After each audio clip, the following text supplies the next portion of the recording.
شهر رمضان الذي أنزل فيه القرآن هدى للناس وبينات من الهدى والفرقان.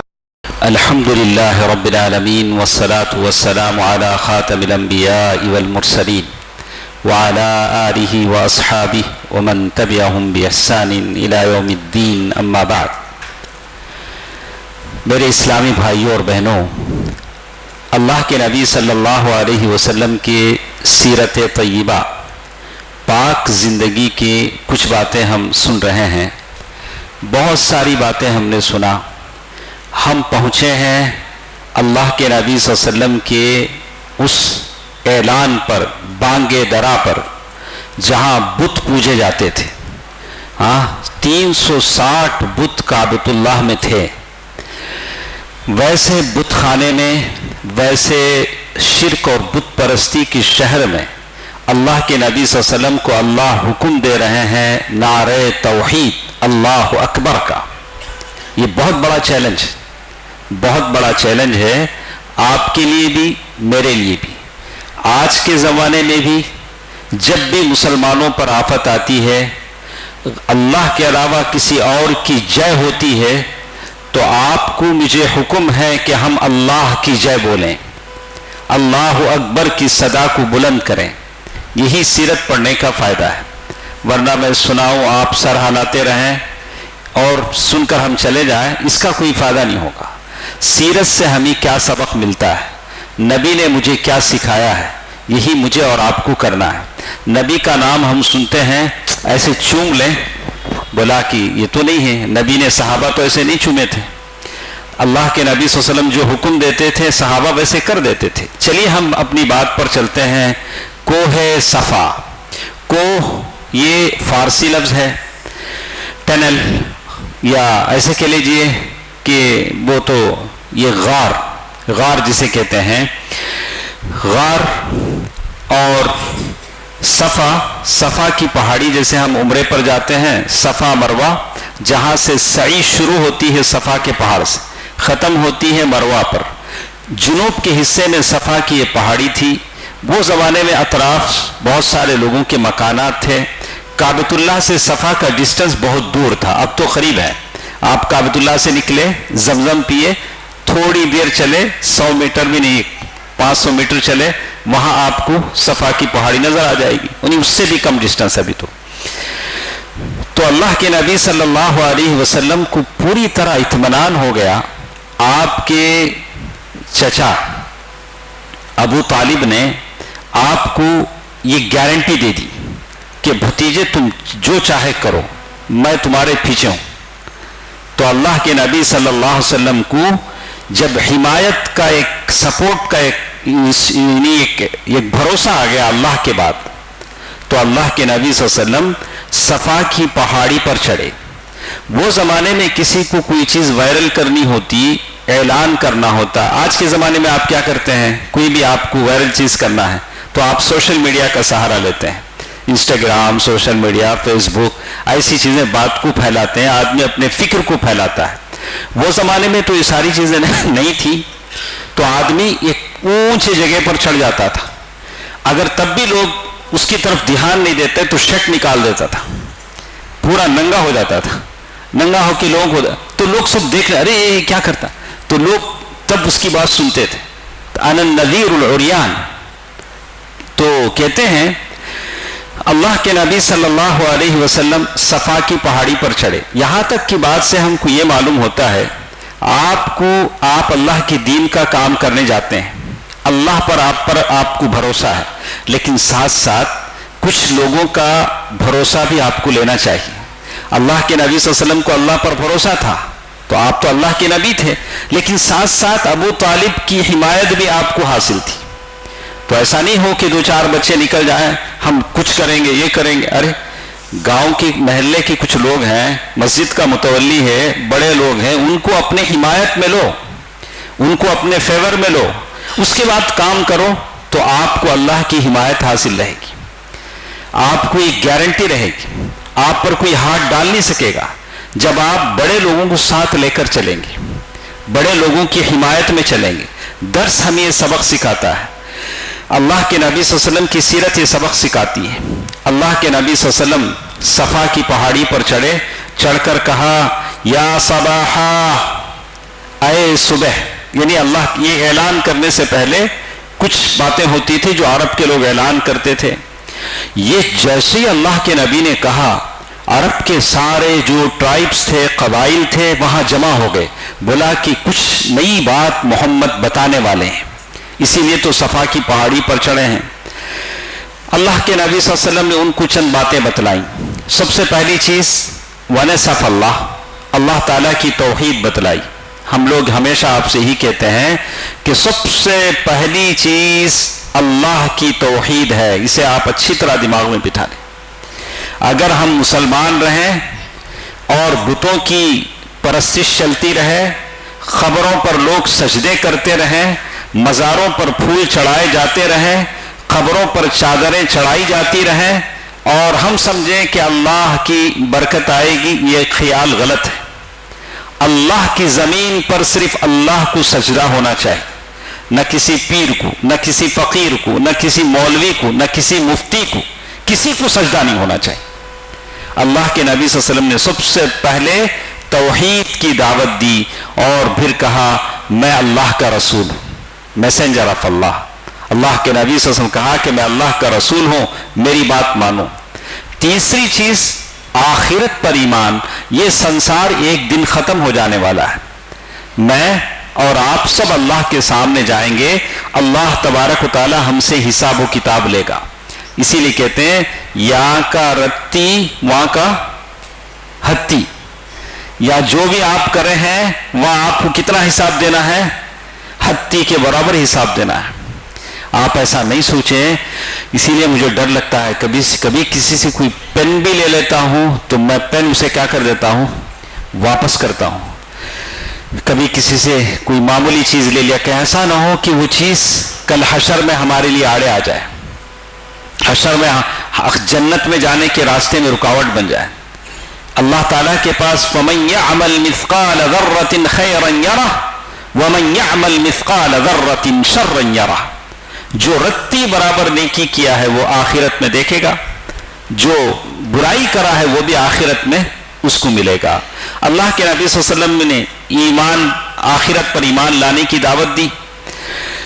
تو ابن عباس رضی اللہ تعالیٰ عنہ فرماتے ہیں کہ جب قرآن مجید کی آیت نازل ہوئی, آپ اچھی طرح سنیں, گزشتہ درسوں میں ہم آئے تھے سورہ مدثر کی ابتدائی آیتوں سے. یا ایھا المدثر قم فانذر وربک فکبر وثیابک فطہر والرجز فہجر, وہاں سے پھر آیتیں. اس کے بعد جو آیتیں نازل ہوئی اس میں اللہ تعالیٰ نے کہا وانذر عشیرتک الاقربین. اے نبی آپ اپنے قریبی رشتہ داروں کو اللہ سے ڈراؤ. دیکھا آپ نے, سورج جب طلوع ہوتا ہے تو پہلے اپنے سامنے کی پہاڑیوں کو منور کرتا ہے. نبی کو پہلے یہ حکم دیا گیا اپنے قریبی رشتہ داروں کو آپ ڈرائیے. تو اللہ کے نبی صلی اللہ علیہ وسلم نے قریش کے جتنے ٹرائب تھے سب کو ایک ون بائی ون بلایا. اے بنی فہر, یہ قبیلہ تھا, ٹرائب تھا قریش کا, بلایا. اے بنی عدی, وہ بھی ایک ٹرائب تھا, بلایا. جیسے دکنی ہیں, قریشی ہیں, سید ہیں, لبابین ہیں, جیسے ہمارے پاس ہیں, ویسے وہ زمانے میں وہ لوگ تھے. ساروں کو بلایا, یہاں تک کہ سارے جمع ہو گئے. اگر کوئی بوڑھا تھا, آ نہیں سکتا تھا, تو اس نے اپنا نوکر بھیج دیا, ارے جا کے دیکھ محمد کیا کی بولتے ہیں صلی اللہ علیہ وآلہ وسلم. سارے لوگ آ گئے. اب اچھے لوگ آئے تو ایک خراب آدمی بھی آیا. انہیں کون تھا؟ ابو لہب. ابو لہب, اسے تو آنا ہی تھا. ابو لہب اس کا نام کیوں بنا؟ آپ نے ہاشم کا سنا, ہاشم کو یہ نام کیوں پڑا آپ سن کے ہیں, آپ کو اچھی طرح یاد ہوگا, اس لیے کہ روٹیاں گوشت کا تو ہمیں اچھا یاد رکھتے ہیں, بھولتے نہیں. چلو, ابو لہب کا نام ابو لہب کیوں پڑا؟ لہب بولتے شعلے کو, فلیم. لہب بولے تو کیا؟ فلیم, شعلہ. ابو لہب شعلے کا باوا, شعلے کا باوا. اس کا چہرہ اتنا چمکتا تھا, اس کا نام ہی کیا ہو گیا؟ شعلے کا شعلہ جیسا چمکتا تھا اس کا چہرہ. اس چمکتے ہوئے چہرے کے باوجود بھی اسلام نہیں لانے کی وجہ سے اس کی موت دردناک ہوئی. اتنا سڑ گیا, دفنائے تو اوپر آ جاتا, دفنائے تو اوپر آ جاتا, بعد میں پاؤں میں رسی بھیج کو گڑا خود کو ڈال ڈالے. نہیں تو چہرے اللہ کے پاس کیا بھی قابل نہیں. اصل میں اللہ دیکھتا سو کیا, اعمال کو دیکھتا. لا ينظر اللہ الی صورکم, اللہ تمہارے چہروں کو نہیں دیکھتا ہے, اللہ دیکھتا ہے تمہارے اعمال کو. عمل اور چہرہ دونوں اچھے ہوں تو سونے پہ سہاگا ہے. اگر عمل بھی خراب, چہرہ بھی خراب, ہاں کریلا نیم چڑھا بولتے اسے, کیا بولتے ہیں, کریلے کا بیل نیم کا درخت کو چڑھے تو ابھی کڑوا ہو جاتا. تو اسی لیے ہم عمل کیا ہونا چاہیے, کچھ بھی چہرہ اصل اللہ کے پاس نہیں ہے, اصل چیز کیا ہے, عمل کے پاس. دیکھیے اس کے بعد وہ کہتے ہیں سارے لوگ جب جمع ہو گئے, ابو لہب بھی آ گیا, تو اللہ کے نبی صلی اللہ علیہ وسلم پہاڑی پر ایسے ہیں, سارے لوگ جمع ہیں. پہاڑی پر پیچھے کیا ہے یہ سارے لوگ دیکھتے نہیں, میرے پیٹ کے پیچھے کیا ہے آپ کو نظر نہیں آتا ہے, ادھر لوگوں کو نظر آئے گا. اللہ کے نبی صلی اللہ علیہ وسلم نے فرمایا کہ لوگوں میں ایک بات آپ لوگوں سے کہوں, پہاڑ کے پیچھے ادھر کچھ لوگ ہیں جو آپ پر حملہ کرنا چاہتے ہیں, تو کیا آپ لوگ سچا مانو گے کہ کہنے والا میں ہوں؟ تو سارے لوگوں نے ایک بات کا جواب دیا, بولا کہ آپ نے کبھی جھوٹ نہیں بولا ہے, آپ اگر بولتے ہیں تو ہم مان لیتے ہیں کہ ادھر ایک فوج ہے جو ہم پر حملہ کرنے والی ہے. تو اللہ کے نبی صلی اللہ علیہ وسلم نے لوگوں کو توحید کی دعوت دی, رسالت کی دعوت دی, آخرت کی ایمان کی دعوت دی, تو کچھ لوگ خاموش رہے. لیکن ابو لہب اس نے کیا کہا, تو سارے دن غارت ہو, تبا لک, کیا کہا اس نے, تبا لک, تمہیں برباد ہو کو جاؤ. ابو لہب نے کہا. اب اللہ کو بڑا غصہ آیا, نبی کو کچھ کہتے تھے تو اللہ کو بڑا غصہ آتا تھا. اللہ تعالیٰ نے صرف ابو لہب نے تبا لک کہا, اللہ نے ساری سورت اس کے نام سے نازل کر دی. قیامت تک مسجد حفیظیہ میں بچے سورہ لہب پڑھتے, تبت یدا ابی لہب وتب ما اغنى عنه ماله وما كسب سيصلى نارا ذات لهب وامرأته حمالة الحطب في جيدها حبل من مسد. اللہ تعالیٰ قیامت تک اس سورت کا نام قرآن میں رکھ دیا لہب. بچے پڑھ پڑھ کے اسے بددعا دیتے رہتے. اس نے ایک مرتبہ کہا تھا نبی کو, اللہ کو اتنا غصہ آیا, میرے نبی کو ایسا کہتا, چل قیامت تک تجھ پر بددعا ہے, بچہ سورہ لہب پڑھے گا تجھ پر بددعا کرے گا. تبت یدا ابی لہب, ابو لہب کے دونوں ہاتھ ٹوٹ گئے, تبت یدا, اور وہ برباد ہو گیا. اور ساتھ ساتھ فیملی پیک بھی دے دیا, اس کی بیوی کا نام وامرأتہ حمالۃ الحطب, اس کی بیوی جو لکڑیاں جمع کرتی ہے اس کے گلے میں رسی ہوگی. بہرکیف ابو لہب اس کے ساتھ یہ ہے, بنو کعب ایک ایک قبیلے سے کہا کہ اپنے آپ کو جہنم سے بچاؤ, اپنی فکر کرو. وہی اللہ کی نبی کی بیٹی فاطمہ الزہرا بھی آ گئی صلی اللہ علیہ وسلم. دوستو, عزیزو, ماں اور بہنوں, کسی کی بیٹی اس کے دل کا ٹکڑا ہوتی ہے. اللہ کے نبی صلی اللہ علیہ وسلم نے کیا کہا, فاطمہ بضعۃ منی, فاطمہ میرے جسم کا ٹکڑا ہے. فاطمہ کو کوئی تکلیف دیتا ہے تو مجھے تکلیف دیتا ہے. اللہ کے نبی صلی اللہ علیہ وسلم جیسے چلتے تھے فاطمہ ویسی ہی چلتی تھی. آپ نے دیکھا ہوگا آپ کی جو بیٹیاں ہیں وہ اکثر باپ پر جاتی, بیٹے اماں کی طرف جاتے ہیں, لیکن بیٹیاں کس طرف جاتی, بابا کی طرف جاتی. اللہ کے نبی جیسے چلتے تھے فاطمہ بھی ویسے ہی چلتی تھی, ویسے چلتی تھی. جیسے بیٹی آتی اللہ کے نبی اپنی جگہ سے اٹھ کر کھڑے ہو جاتے, اٹھ کر بیٹھ جاتے, فاطمہ کو گلے لگاتے, اپنی جگہ بٹھاتے, بڑا پیار کرتے تھے. تو فاطمہ بھی وہاں موجود تھی. اللہ کے نبی صلی اللہ علیہ وسلم نے فاطمہ الزہرا رضی اللہ تعالیٰ عنہ سے کہا, اے محمد کی بیٹی فاطمہ, اے محمد کی بیٹی فاطمہ, اپنے آپ کو جہنم سے بچا, یہی بات میں اپنے ساری بہنوں سے کہہ رہا ہوں جو مجھے دیکھ رہے ہیں، سن رہے ہیں، یہ رمضان کا مہینہ ہے، جہنم سے اپنے آپ کو آزاد کرانے کا مہینہ ہے۔ سارے جھمیلے چھوڑ دیں، ساری باتیں چھوڑ دیں، ایک ہی فکر ہو کہ جہنم سے بچ جائیں بس۔ اللہ کے نبی نے اپنی بیٹی سے یہی بات کہی، اور اللہ کے نبی صلی اللہ علیہ وسلم نے یہ بھی کہا کہ دیکھو میں اللہ کی پکڑ سے تم کو بچا نہیں سکتا۔ بیٹی سے کہہ رہے ہیں، اے بیٹی اللہ کی پکڑ سے میں تجھے بچا نہیں سکتا، لیکن نسبت اور قرابت کے کچھ تعلقات ہیں وہ میں کر سکتا ہوں، لیکن اللہ کی پکڑ سے بچا نہیں سکتا۔ نہ کوئی پیر اپنے مریدوں کو بچا سکتا ہے۔ بہت سارے پیر بیعت لیتے، معلوم بیعت لے کو ان کی ٹوپی دے ڈالتے ہیں، یہ ٹوپی تمہیں پہن لو۔ کس کی ٹوپی رہنے؟ پیر صاحب دیے۔ اچھا ایک صاحب، میں ایک جنازے میں گیا، جنازے کے بعد انہوں خبر پوکے کی لکھ لگتے ہیں، کیا کہ تو انہوں ایسا سائن کر ڈالے تو ڈائریکٹ یہاں سے خبر سے سیدھا گھر سے قبرستان آئے، قبرستان سے سیدھا جنت۔ سبحان اللہ، اگر اتنا معاملہ آسان ہے تو نبی راتوں راتوں کیوں روتے تھے؟ پیروں میں پانی کیوں آ جاتا تھا؟ رات کھڑے کھڑے روتے روتے نیچے سارا دامن بھیگ کیوں جاتا تھا؟ نبی کے لیے تو، نبی تو سارے لوگوں سے معصوم ہے۔ جنت اتنی آسان ملنی تھی، صرف پیر کو خوش کر لو پھر منگل تمہاری ہے، تو معاملہ اتنا آسان تھا۔ تو کہتے ہیں اللہ کے نبی صلی اللہ علیہ وسلم سارے لوگوں پر بتا دیا، اب توحید کا اعلان ہو گیا، رشتہ دار سارے کے سارے سمجھ گئے۔ اس کے بعد ہم کو دیکھنا یہ ہے کہ حق کا جب اعلان ہو گیا، کیسی جگہ؟ مکے میں، جہاں بت پوجے جاتے تھے۔ حبل ایک بت تھا، عزا، منات، ایسے سارے بت تھے۔ ویسے جگہ تب توحید کا اعلان ہو گیا تو وہاں اس کا ریاکشن آنا ہی تھا۔ ہر ایکشن کا کیا ہوتا ہے؟ ریاکشن ہوتا ہے۔ اللہ کے نبی صلی اللہ علیہ وسلم نے جب اعلان کر دیا توحید کا، اور ساتھ ساتھ اللہ نے ایک دوسری آیت بھی نازل کر دی۔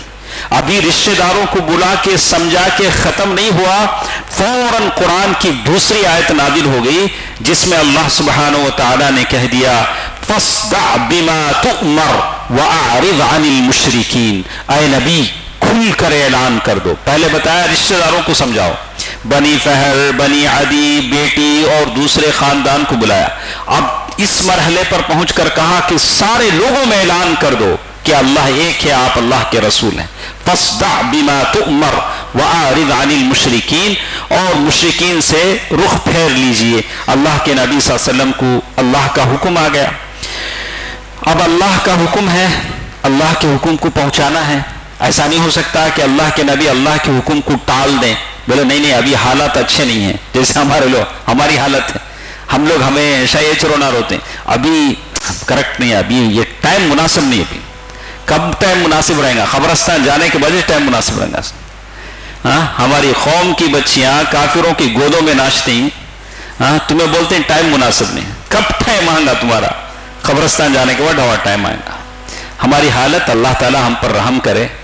اللہ کے نبی صلی اللہ علیہ وسلم اس حکم کو چھپا لیتے، فَاصْدَعْ بِمَا تُؤْمَرْ وَأَعْرِضْ عَنِ الْمُشْرِكِينَ، اس کو لوگوں کے سامنے اعلان نہ کرتے تو اللہ تعالیٰ نے کہا کہ ہم پکڑ لیتے، یا ایھا الرسول بلغ ما انزل الیک من ربک وان لم تفعل فما بلغت رسالتہ واللہ یعصمک من الناس۔ اللہ نے گارنٹی دے دی، تم دین کا کام کرو، تمہارے بچانے کی ذمہ داری ہماری ہے۔ کس نے کہا؟ اللہ نے کہا۔ ڈرو نہیں، تم کام کرتے جاؤ، گھستے جاؤ، نکالنے کی ذمہ داری ہماری ہے۔ اللہ نے احد کی جنگ کے میدان سے نبی کو نکالا کہ نہیں نکالا؟ کافروں کے نرغے میں پھنس گئے تھے، اللہ نے اللہ کے نبی کو نکالا۔ واللہ یعصمک من الناس، یہ اللہ کا وعدہ ہے۔ آگے چل کر کہتے ہیں مکہ ایک ایسی آواز سن کر مشرکین اور بت پرستوں کو، جس میں اللہ کے نبی صلی اللہ علیہ وسلم مکے میں یہ آواز کر رہے ہیں کہ بت یہ سارے گمراہ کرنے والی چیزیں ہیں، مشرکین گمراہ ہیں، یہ محمد صفا کی پہاڑی پر یہ ساری چیزیں کہہ رہے ہیں، تو اتنا غصہ ہوئے مشرکین، غصے سے پھٹ پڑے اور شدید غم و غصے سے بیچ و تاب کھانے لگے۔ گویا بجلی کا کڑکا تھا جس نے پورے پرسکون فضا کو ہلا کر رکھ دیا۔ مکہ جس میں بتوں کی عبادت ہوتی تھی، نذرانے ہوتے تھے اور چندے ملتے تھے، ویسے جگہ محمد صلی اللہ علیہ وسلم نے اعلان کر دیا کہ ساری چیزیں غلط ہیں، تو مکے کے جو مجاور تھے بتوں کے وہ دشمن بن گئے۔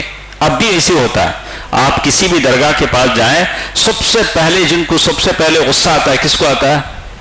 درگاہ کا جو متولی ہوتا ہے، جو وہاں کا جو مجاور ہوتا ہے، اسی کو غصہ آتا ہے۔ ارے ہمارے پیٹ پہ لات مارتے تمہیں، میں اسی پہ تو جیلے کو ہوں، میرا سارا پریوار اسی پہ جیتا ہے، آپ کیسی باتیں کرتے ہیں؟ آدمی اسی کہتا ہے۔ وہی سیم وہ زمانے میں بھی ہوا۔ اللہ کے نبی صلی اللہ علیہ وسلم کیا کہا انہوں نے؟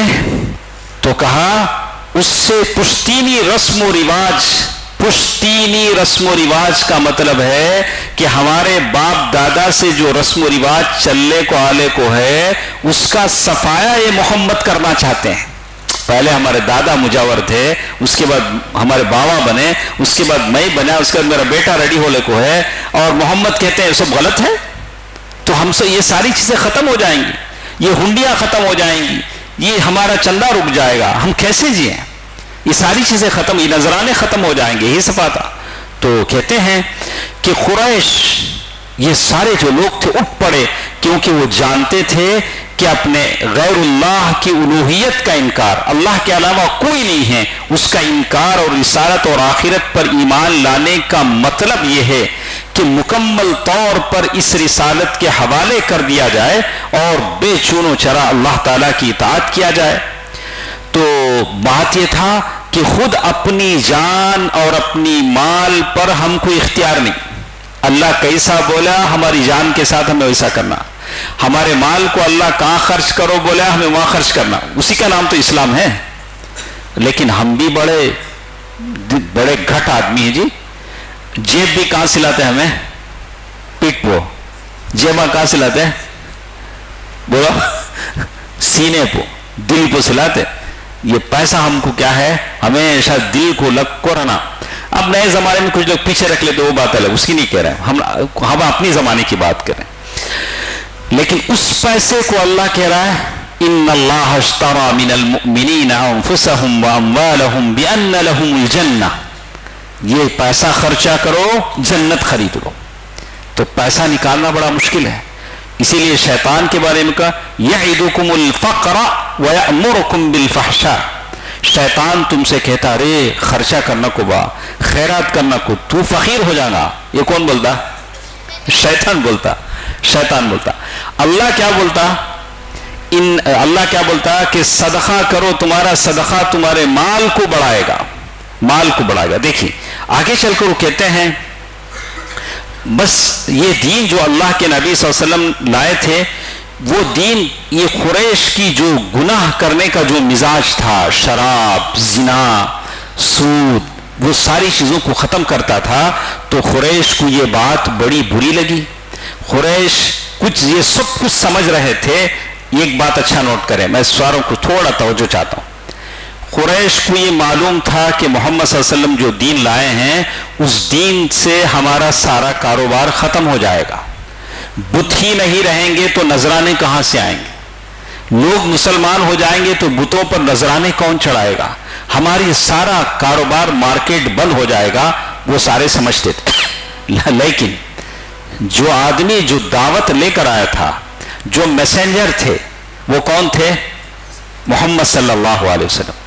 ان کے اگینسٹ میں جانے کے لیے کوئی ریزن ہونا چاہیے، لیکن اللہ کے نبی صلی اللہ علیہ وسلم کے اگینسٹ میں جانے کے لیے سب سے بڑی مشکل یہ تھی کہ آپ صادق تھے، بالکل سچے، امانت دار تھے، انسانی اقدار، مورل ویلیوز اور مکارم اخلاق کا ہائیسٹ نمونہ تھے۔ اسی لیے کسی کو ہمت نہیں تھی کہ آپ کو بدنام کرے تو کیا بول کے بدنام کرے۔ آپ کی سمجھ میں آیا؟ دعویٰ کا کام جو بھی کرنے والے ہیں، اللہ کے دین کا کام جو بھی کرنا چاہتے ہیں، سب سے پہلے کیا کرنا؟ وہ لوگ اپنے آپ کو پاک رکھنا۔ کیا بھی کسی سے کاروبار کرو، تجارت میں کسی کو نقصان نہیں دینا، زبان میں سچائی رہنا، تو لوگ آپ کے خلاف کیا بھی رستہ پا نہیں سکیں گے۔ آپ کی دعوت سے نفرت کریں گے لیکن آپ کے خلاف کچھ بولنے کی ہمت نہیں کریں گے جب آپ کا کیریئر صاف ہو، آپ کے کیریکٹر اچھے ہوں. یہی بات اللہ کے نبی صلی اللہ علیہ وسلم کے ساتھ تھی. آپ صادق تھے، امین تھے، اچھے اخلاق والے تھے، اور ایک طویل عرصے سے اپنے آبا و اجداد کی تاریخ میں اس کی نظیر نہیں دیکھی گئی تھی اور نہ سنی گئی تھی. آخر آپ کا مقابلہ کریں تو کیسے کریں؟ کیا بول کو تم نہ بدنام کرنا سو کسے؟ محمد صلی اللہ علیہ وسلم. بدنام کرنے کیا بھی ملتا نہیں، آپ کے اخلاق میں کیا بھی گڑبڑ نہیں، آپ کے اندر ایسے اچھے کریمانہ اوصاف ہیں، کیسے بدنام کریں؟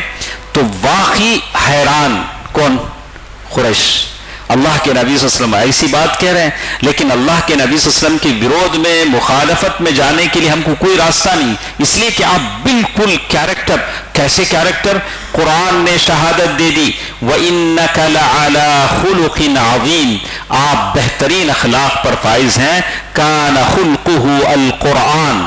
تو اسی لیے ہم کہتے ہیں جو بچے بھی اللہ کی دین کا پیغام دوسروں تک پہنچانا چاہتے ہیں، آپ بلند اخلاق پر فائز ہو، آپ کی نگاہ پاک ہو، آپ کی زبان میں سچائی ہو، آپ کوئی کاروبار کرتے ہیں تو اس میں دھوکہ دہی نہ ہو، آپ کے گھر میں آپ کی بیوی، آپ کے بچے اچھے اخلاق والے ہوں، کسی کو اعتراض کرنے کا موقع نہیں ملے گا. اگر ہمارے اندر گڑبڑ ہو تو لوگ اس گڑبڑ کو بنیاد بنا کر ہماری دعوت کو غلط کہیں گے. انہوں برابر نہیں، پہلے انہوں اللہ کا کام کرنے نکلو. ایسے لوگ دشمن کہتے ہیں. دیکھیے کافی غور و خوض کے بعد انہوں نے ایسے کیا، مکے کے لوگوں نے یہ کیا کہ کیسے اللہ کے نبی صلی اللہ علیہ وسلم کو مخالفت کی جائے. تو جیسے کہتے ہیں بڑی مشکل سے یہ لوگ ابو طالب کے پاس گئے. ابو طالب چاچا تھے. ابو طالب کے پاس گئے.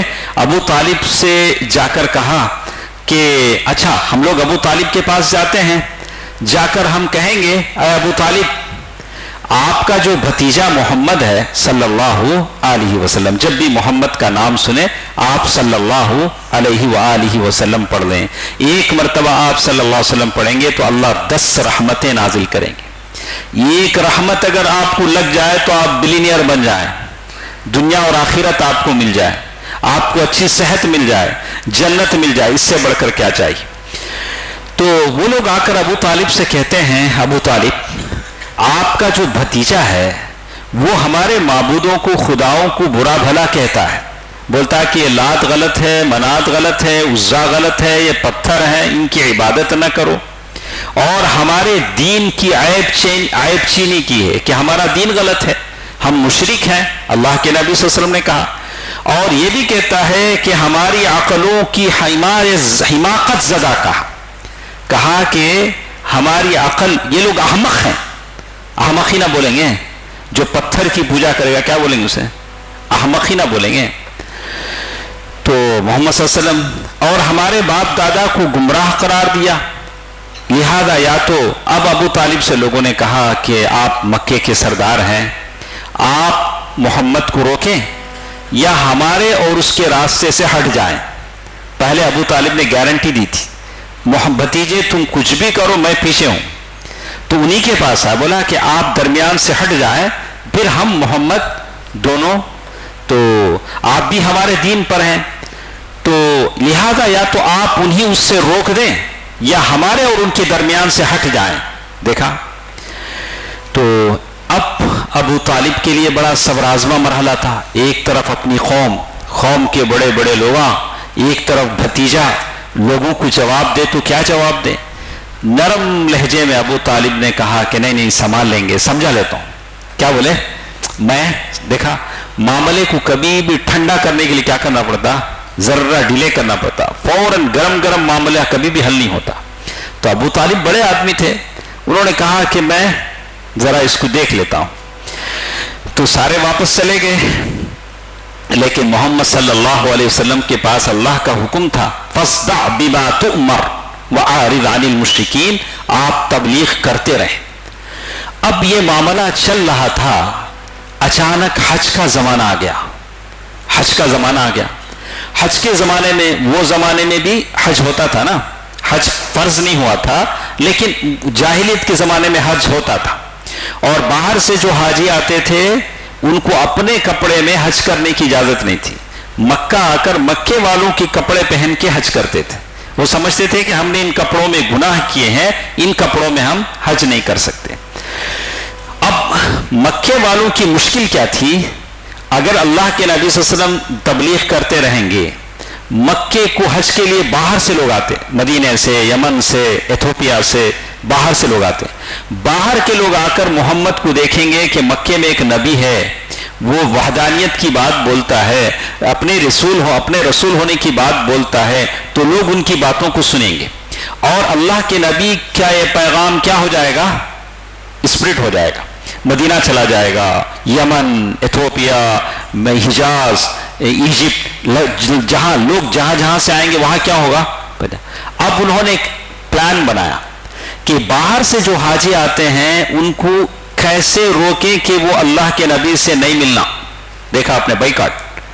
اچھا، نہیں ملنے کے واسطے کیا بولنا ہمیں؟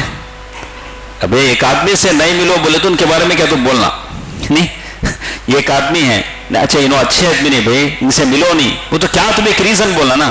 آپ میں بولا ان سے نہیں ملو تو آپ کیا بولیں؟ کہیں کو نہیں ملنا بھائی، کیا ان کے پاس کیا ہے، کیا انہوں، تو اب وہ ریزن بتانے کے لیے یہ لوگ پریشان۔ اللہ کے نبی کو کوئی ریزن بتا نہیں سکتے، کیا بولیں گے نبی کو صلی اللہ علیہ وسلم؟ اور اپنے نبی صلی اللہ علیہ وسلم انہوں نے کہا کہ نبی جن کے بارے میں وہ کہتے ہیں کہ میں کبھی 14ویں رات کی چاند کو دیکھتا، کبھی نبی کا چہرہ دیکھتا، تو 14ویں رات سے زیادہ خوبصورت نبی نظر آتے ہیں۔ عبداللہ بن سلام نے کہا نہیں رضی اللہ عنہ، صحابی ہیں۔ اور حسان بن ثابت رضی اللہ عنہ انہوں نے کہا کہ میرے نبی کتنے خوبصورت تھے، تو کہا کہ خلقت مبرئا من کل عیب کأنک قد خلقت کما تشاء۔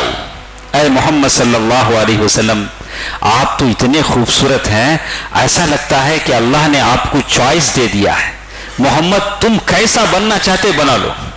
آپ کا ناک، نقشہ، زلف، آپ کی گردن، آپ کی پیشانی، ایسے لگتا تھا کہ اللہ نے آپ کو چوائس دے دیا، آپشن دے دیا، آپ کیسے اپنے آپ کو بنانا چاہتے ہیں بنا لیجیے، اتنے خوبصورت۔ کیا بول کے منع کریں گے لوگ؟ تو کہتے ہیں سارے لوگوں نے ایک میٹنگ بٹھائی، میٹنگ بٹھا کر کہا کہ ہم کو کچھ کرنا چاہیے تاکہ باہر سے جو لوگ آتے ہیں ان کے سامنے اللہ کے نبی صلی اللہ علیہ وسلم کی دعوت کا اثر نہ ہو۔ تو اب یہ سارے لوگوں کی عقل کام نہیں کر رہی تھی۔ مکے میں ایک بوڑھا تھا، وہ تھا ولید بن مغیرہ، بڑا، وہ ہر جگہ کچھ لوگ ہوتے ہیں، ہر محلے میں ہر جگہ کچھ لوگ یہ ٹائپ کے ہوتے ہیں، لوگوں کی عقل جب کام کرنا چھوڑ ڈالتی تو اس کے پاس جاتے، اس کی عقل کام کرتی۔ سارے لوگ اس کے پاس گئے، بولا کہ ہمارے پاس یہ مشکل ہے، ابھی حج کا زمانہ آ رہا ہے اور محمد صلی اللہ علیہ وسلم ایک نئی بات بول رہے ہیں، اب کیسے لوگوں کو روکیں، کہیں کہ ان کی بات مت سنو۔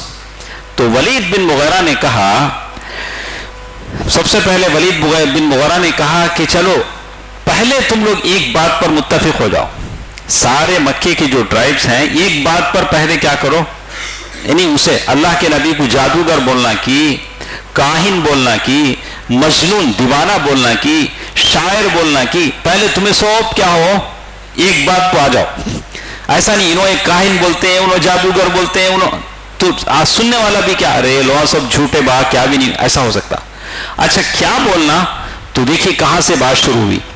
تو ایک نے کہا کہ چلیے ہم بولتے ہیں کہ وہ کاہن ہے، سچ سے کیا، ہاں سچ سے، کہا کہ وہ کاہن ہے، کاہن کہانت کرنے والے، کہانیاں بولنے والے، اللہ کے نبی صلی اللہ علیہ وسلم بولتے نا، وہ سب بھی کیا بھی نہیں، قرآن جبریل کیا بھی نہیں، وہ سب بھی کیا، وہ کہانیاں، چپکی کہانی کی باتیں بولتے سب۔ تو ولید بن مغیرہ کے سامنے یہ بات بولا تو ولید نے کہا با یہ سب بولو نہ کو، میں کاہنہ کو دیکھا ہوں، ان کی گنگناہٹ کو دیکھا ہوں، محمد کی باتوں میں کیا بچ نہیں ہے، وہ کاہن نہیں ہو سکتا، کاہن بول کو تم لوگ بدنام ہو جائیں گے، محمد کو کیا نہیں بولو، کاہن انگلش میں ہونا آتا سچ سے، کہا کہ وہ ایسا کاہن تو نہیں ہے۔ اچھا اور کیا بولنا؟ تو کہا کہ اچھا ایسا بولتے ہیں، میڈ مین پاگل ہے، دیوانے ہیں، مجنون ہیں، پاگل ہیں، مجنون مجنون یعنی ایسا کہ جس کے دماغ میں پاگل پن ہو. تو ولید بن مغیرہ نے کہا رہے وہ بھی نہیں ہو سکتا. با اللہ کے نبی صلی اللہ علیہ وسلم کو ہم پاگل بھی نہیں بول سکتے، اس لیے کہ پاگل لوگ الٹی سیدھی حرکتیں کرتے ہیں. محمد صلی اللہ علیہ وسلم بازاروں میں نکلتے ہیں، دین اور آخرت کی باتیں بولتے ہیں، وہ کیسے پاگل ہو سکتے ہیں؟ وہ بولے تو بھی لوگ نہیں مانیں گے. اچھا اور کیا بولے؟ ایسا بول سکتے ہیں کہ شاعر ہے، پوئٹ شاعر ہے، اس کی باتیں شاعری کی ہیں، تو ایسا بول سکتے ہیں. تو کہا کہ نہیں وہ بھی نہیں چلے گا، اس لیے کہ ہم نے شاعری پڑھی ہے، بڑے بڑے شاعر تھے مکے کے. بولا کہ یہ شاعر بھی نہیں ہو سکتا. اچھا ایسا بول سکتے ہیں کہ وہ میجیشین، کیا بولیں گے اسے، جادوگر، محمد صلی اللہ علیہ وسلم جادوگر ہیں. تو وہاں آ کر بات رکی. ہاں ایسا بول سکتے ہیں. ان کے باتوں میں وہ جادو ہے، بیٹا مسلمان ہوتا ہے تو ماں باپ سے جدا ہو جاتا ہے، شوہر مسلمان ہوتا ہے تو بیوی سے جدا ہو جاتا ہے، ماں سے بچے جدا ہو جاتے ہیں. یہ جادو البتہ ایسا کہہ سکتے ہیں. تو پہلے تو اس نے کہا کہ جادو بھی نہیں ہو سکتا، جادو جھاڑ پھونک کرتا ہے، گرا لگاتا ہے. گرا لگانا منو، ایسا ڈوری لگا گرا لگا. ارے یہ بھی تو محمد نہیں کرتے ہیں. اب سارے پلان ریجیکٹ ہو گئے، ساری باتیں ریجیکٹ ہو گئی. تو لوگوں نے ولید بن مغیرہ سے پوچھے پہلے کہاں سے شروع کرے؟ کاہن سے شروع کرے. کاہن بھی نہیں، اس کے بعد مجنون پاگل بھی نہیں، اس کے بعد شاعر بھی نہیں، جادوگر بھی نہیں. ہمارے بچے پڑھے ہیں وما هو بقول شاعر، ہاں کاہن، ہاں وہ بھی ہے نا، ولا بقول کاہن. یہ ساری چیزیں قرآن میں موجود ہیں. بچے ہمارے پڑھو پڑھیں گے. اسی لیے ہم لوگ بولتے ہیں جو بھی پیسہ خرچ کرنا ہے بچوں پہ لگاؤ، مدرسے پہ لگاؤ. یہاں اس مدرسے میں جو بچے پڑھتے ہیں یہ ہمارا فیوچر کا خزانہ ہے. بچے اس پر ہمارا جتنا پیسہ بھی لگے گا بیکار نہیں جائے گا. تو میں سارے حساس لوگوں سے کہوں گا کہ اس پر پیسہ آپ لگائیں. یہ ہمارا انویسٹمنٹ ہے. یہ ہمارے بچے جو اس مدرسے میں پڑھیں گے انشاءاللہ ہمارے اس دین کے محافظ اور سپاہی بنیں گے. تو کہتے ہیں یہ ساری باتیں بولنے کے بعد ولید سے کہا کہ بھئی ہماری عقل کام نہیں کرتی. بالکل تمہارے پاس ایسا، آپ نے ساری باتیں ریجیکٹ کر دی. اچھا بتاؤ ہم لوگ کیا کہیں، کیسے کہیں، کیا آخر ان کو ہم بول سکتے ہیں، کیا بول سکتے ہیں؟ تو اس نے جیسے قرآن مجید نے کہا انہو فکر وقدر. تم پڑھو بیٹا، ثم فکر فقتل کیف قدر. تو اب ولید سوچنے لگا. اب سوچ کے بولنا تھا اس کو. قتل الانسان، اللہ قرآن نے کہا ارے وہ قتل ہو، کیسے وہ سوچ سکتا ہے اللہ کے نبی صلی اللہ علیہ وسلم کے بارے میں؟ تو ساری تجویز رد کر دینے کے بعد اس نے کہا کہ اچھا ایسا کرو مجھے ذرا سوچ لینے دو، میں سوچ کر بتاؤں گا. اللہ تعالیٰ نے سورۃ مدثر آیت نمبر 1 سے 11 سے 26 تک کی آیتیں اللہ تعالیٰ نے نازل کر دی. انہو فکر وقدر ثم فقتل کیف قدر ثم قتل کیف قدر ثم نظر ثم عبس وبسر ثم ادبر واستکبر فقال ان هذا الا سحر یؤثر ان هذا الا قول البشر. بہت سوچنے کے بعد اس نے کیا کہا کہ ایسے ہے کہ کچھ باتیں اس نے کہا کہ جادو ہے جس کی وجہ سے یہ ماں بیٹوں سے ایک ساری چیزوں کو جدا کر دیتا ہے. تو اللہ تعالیٰ نے قرآن مجید میں یہ ساری باتیں پیش کی ہیں. بہرحال تو اب حاجی لوگ جس راستے سے آتے تھے یہ لوگ جا کر وہاں بیٹھ جاتے تھے. مکے کے لوگ کیا کرتے تھے، وہاں جا کے بیٹھ جاتے اور بیٹھ کر کہتے ارے محمد سے نہیں ملو، وہ خطرہ ہے، وہ خطرہ ہے، تم پر جادو کا اثر ہو جائے گا، تم اپنے بیوی بچوں سے جدا ہو جائے گی. تو اس سلسلے میں سب سے زیادہ سب کو لیڈ کرنے والا امام صاحب کون تھے؟ سو ابو لہب. یہ نیکی کا امام ہوتے ہیں، وہ برائی کا امام تھا. ابو لہب سب کو لیڈ کر رہا تھا. تو وہ کیا کر رہا تھا، وہ زمانے میں جو حاجیوں کے ڈیرے ٹینٹ لگتے تھے، عکاظ، ذو المجنہ اور ذو المجاز، مکی کے بازار تھے، ایریا تھے الگ الگ، وہ ایریے میں حاجی ٹینٹ میں بیٹھتے تو ابو لہب چلا جاتا. اللہ کے نبی صلی اللہ علیہ وسلم کھڑے ہو کر دعویٰ کرتے یا معشر قریش قولوا لا الہ الا اللہ تفلحون تملک العرب والعجم، لوگو لا الہ الا اللہ پڑھ لو، عرب و عجم کے مالک ہو جاؤ گے. اللہ کے نبی صلی اللہ علیہ وسلم جیسے ہی تقریر کر کے بیٹھتے پیچھے سے اٹھ کر کھڑتا، بولتا انہیں جھوٹا انہیں بددین انہیں اس کے باتاں مانو نہ کو. اس کی تقریر ہوتی. اللہ کے نبی کی تقریر کے بعد کس کی تقریر ہوتی؟ ابو لہب کی تقریر ہوتی. آپ اندازہ لگائیے. اللہ اکبر. اللہ کا نبی اپنا فرض نبھا رہا ہے، پیچھے سے یہ خبیث اپنا کام کر رہا ہے. کتنی تکلیف نبی کو ہوتی ہوگی. لیکن اس دوڑ دھوپ کے بعد جب حج ختم ہوا، لوگ واپس اپنے گھروں کو گئے تو ان کے سامنے ایک بات معلوم ہو گئی کہ آپ صلی اللہ علیہ وسلم نے نبوت کا دعویٰ کیا ہے، آپ نبی ہونے کا دعویٰ کیا ہے.